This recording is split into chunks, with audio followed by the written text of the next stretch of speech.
Thank you so much. And thank you for staying back for this presentation. It's been a long day, but it's great to be here. I've been looking forward to seeing you this afternoon. And just to build on some great ideas that were shared in the previous presentation, I would just like to focus a little more closely on immigrants and their businesses. And as suggested here, I'm doing this in the spirit of laying a platform for actually optimizing their potential. And perhaps a good place to start is based on what we know from research. I myself have done some of this work, and certainly we have had some excellent research from others. So I've not peppered my slides with these cited works, but if you're interested, you could reach out to me and I'll pass on the references. So what's interesting here is we see, for example, that when we look in studies that have looked at relatively established immigrants, so these are individuals who have lived in Canada for up to between 10 and 30 years. When we compare them with Canadian-born individuals, they actually are more likely to own a private, incorporated business or to become self-employed. In my own study with my colleague looking at recently established businesses with an immigrant majority owner, this type of business is actually more likely to be engaged in exporting than other Canadian businesses. And when I actually look even closer at these immigrant exporters, I actually find that they're more likely than a Canadian exporter to be doing business well beyond the US in distant markets, perhaps in Asia and elsewhere. So I found that to be quite fascinating. In a recent study that my colleague and I have done, that is currently under review for publication, we took a look at the innovation story and to see how immigrants actually hold up there. And at first, we had a sigh because the first result was not too positive. In fact, what we found that immigrants were not as likely as their Canadian-born counterparts to actually innovate, build new products and services that rest on formal or legal assets like patents or hold trademarks. In other words, a typical immigrant business won't run a lab with well-trained staff and have an R&D budget and invest a lot in research, in marketing and advertising and build a brand. And so we were a bit, honestly, disappointed, but we had to tell that story.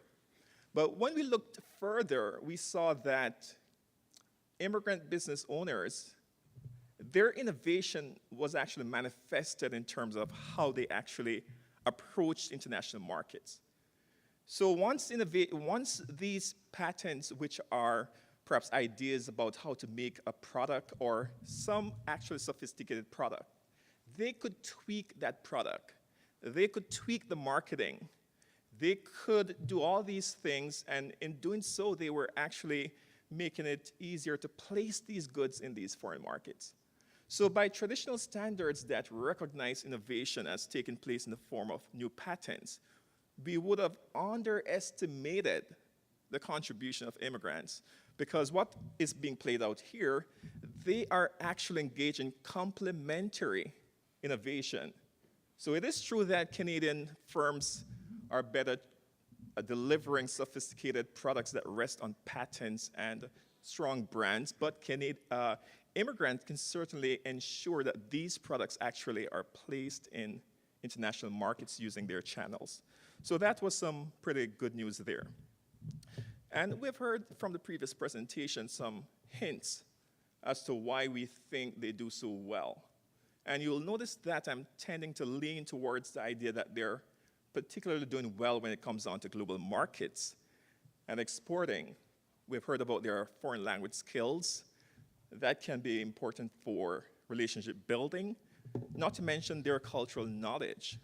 When it comes on to foreign markets, they would have had first-hand experience in these markets. They know what customers want. They know emerging trends. They understand how to circumvent laws, not to break them, but to get things done, right? And navigate. I think that's a better choice there, right? So I think, and they know the power brokers, so they know how to actually get around gatekeepers. And perhaps even best, they have those ties. They have those ties, those relationships, so they can know what's happening in a timely manner. And I should pause here because there's a point I want to sell a bit more forcefully. And I think we need to warm up to the idea that entrepreneurship is a viable alternative to wage employment. I know it is, we've heard stories of people being pushed into self-employment because of adverse labor market outcome, problems with matching. But it is true that some people are doing pretty well, and we should not be too quiet on that story, particularly when they're targeting activities in terms of international markets. So it would do us pretty well to put that on the table in terms of a viable career pathway for immigrants. I do not want to oversell the story that immigrants are doing well. And I say that being impressed that they are doing so well. But I did observe a few areas where we should be a bit concerned. So in the study that I referred to, that study actually showed that although immigrants were creating new businesses at a faster rate than Canadians, they were not more successful in creating employment from those businesses. So when we look at a 10 to 30-year period, an average immigrant-owned business would have roughly 4 employees over that entire period. And a business with a Canadian owner would have roughly 7 on average. And even the story about their exporting record, as attractive as that is, what I have found is that the scale of operation is not large enough. So they reached the market, but they're not selling in large volumes. I could perhaps build out that story to say there is a small size problem. Right, so we have a case where we are on the verge of seeing businesses about to take off, but they are just too small to have an impact. Right, and size can be important. Not only can it allow you to keep down the cost of doing business, but even credibility. Many established companies just won't give a small company a big contract, especially if that contract carries after-sales support. Will you be able to handle all these things? So that is a concern, and perhaps one that is pressing. And I have to ask myself, although I happen to be in a group of economists who are perhaps reluctant to ask whether or not the government has any role to play in helping immigrant-owned businesses to actually scale up their operations. And I think we can begin to sell that story, that intervention in some form could be advocated on at least three measures. For one, I have heard a story at all levels of government that we need to actually diversify away from the US market. So we're talking about roughly 75% of our trade being tied up in the US. And over the last decade, our export level has been really stagnant. And so there has been a push to actually look forward into faster growing markets. And in Canada, roughly 98% of our businesses have fewer than 100 employees. And over 50% of our businesses have less than 10 employees. So the message to Canadian businesses is that you should go abroad, but it has been difficult. And yet, this is especially something that immigrants would be very good at. I could also make the case for government intervention at a more principled point. Perhaps I could say in economic language that there's a market failure. Some may go a little bolder and say there could be discrimination. But what I'm saying really, I can make the case that there are viable, commercially viable immigrant-owned businesses that are underserved, and if they receive service on the less favorable terms because of many things, including that Canadian institutions know very little about them, right? So it would be hard to make the case that the government has no role to play if these issues are at work. And I think as we take a step, because I think if we buy the story that perhaps something needs to be done and boldly, I think one of the things we need to do is to really profile immigrant businesses, or they. And for the most part, I'm inclined to look at exporters because I'm more familiar with them. But I've seen two major groups of immigrant exporters. The first group typically operates in knowledge-intensive or technology-intensive industries. So these are individuals perhaps with training in science, technology, engineering, and they could perhaps be expert in software engineering. So what they're making are apps, what they're making are sophisticated services, and they can price these products at very high levels, and they can penetrate the markets. So they tend to be profitable, and they tend to have very good prospects for growth. But then I also notice another group of immigrant exporters, and they're largely in retail trade. And how that works really, so they're pretty much trying to buy as low as possible from someone and trying to resell elsewhere, oftentimes in the countries or regions from which they originate. But they're subject to imitators, right? Other businesses know this, and so they're under a lot of pressure. Their profit margins are thin, and so they're not really getting ahead in terms of profitability. And the prospect for growth is pretty limited for this second group. An interesting question, if we were to actually go through and say, yes, we're open to some meaningful and deliberate assistance, what would be the right mix?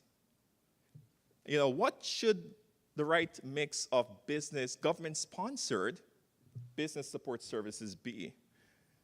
I think there would be obviously a case for finance, but we have to be careful here because the current practice is not to give direct loans. So, for example, it is more typical for the government to provide a credit guarantee.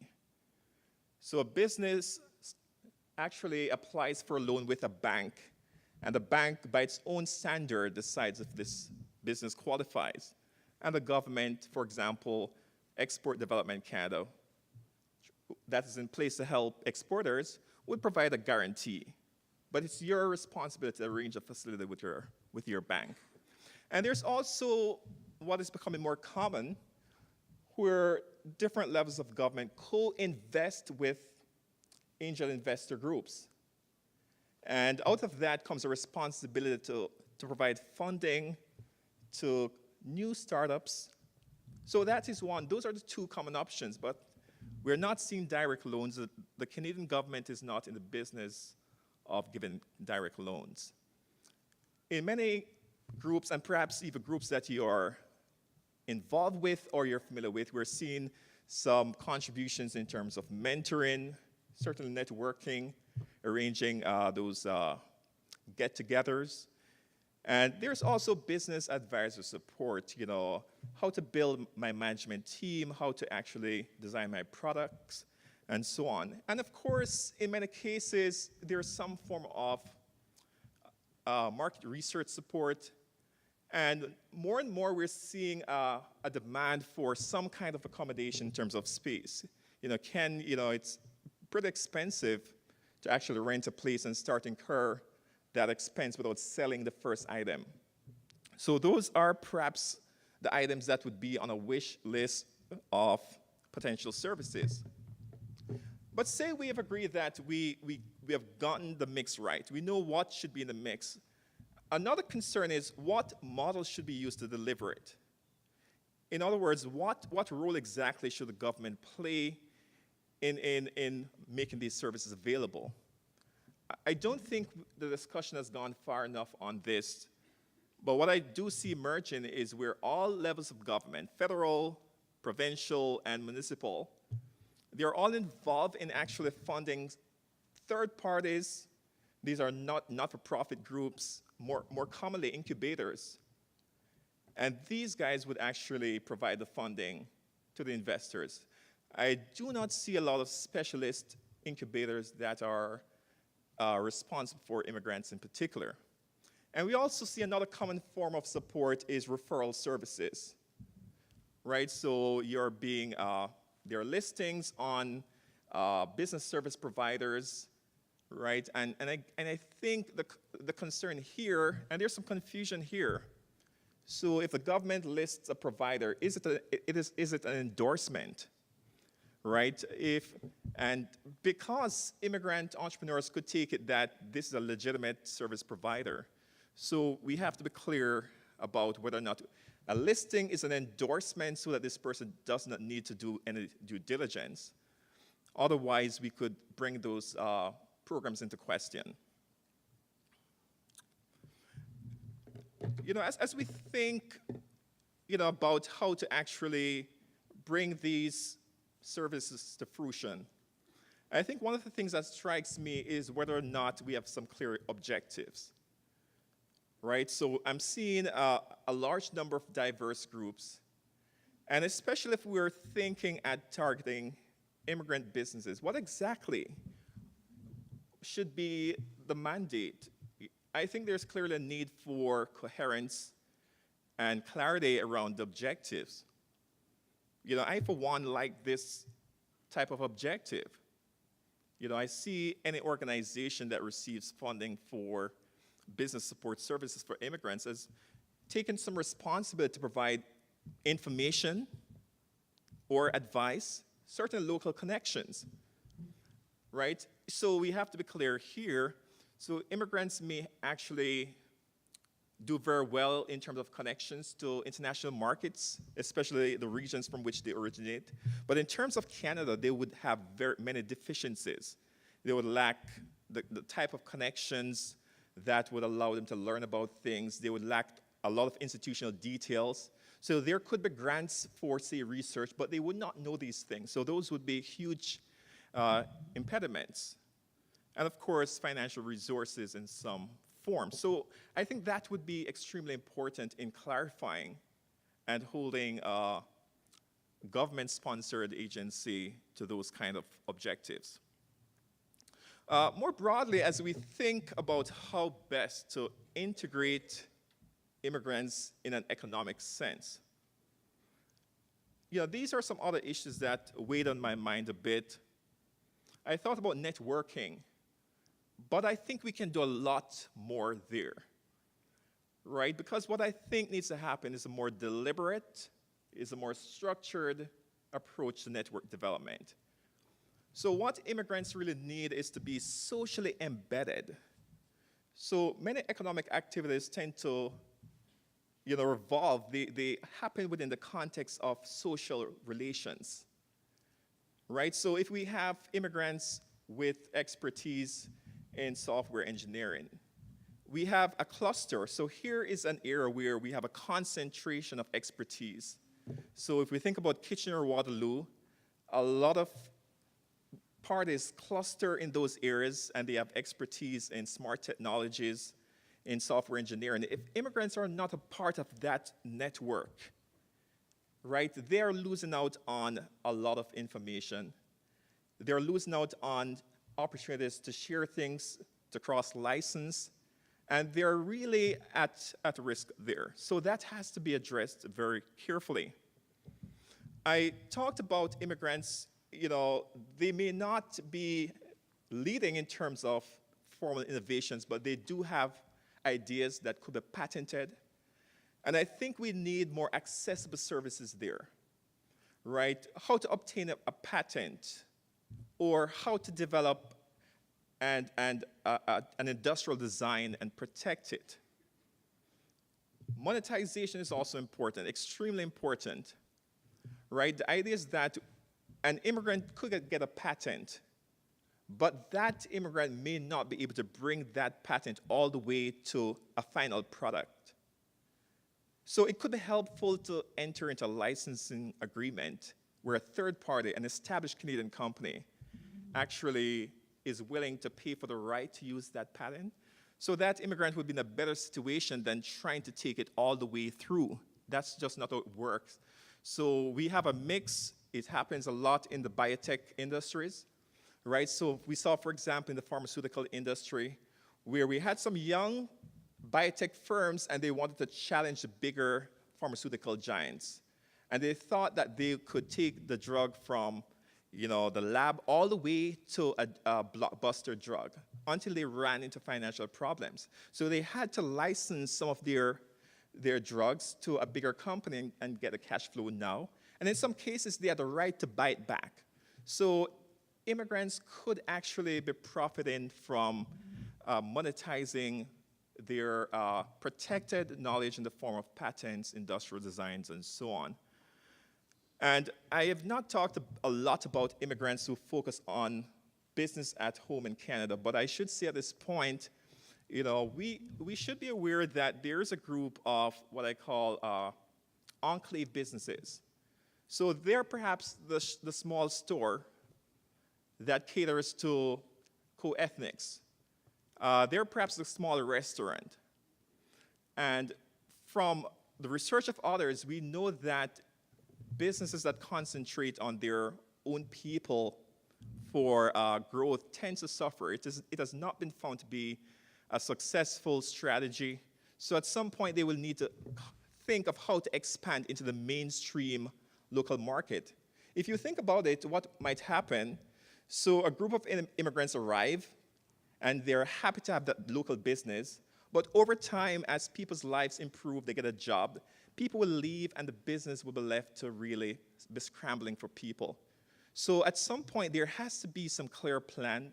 I've gone to these businesses, in the Finch area. I often personally go to a Filipino store.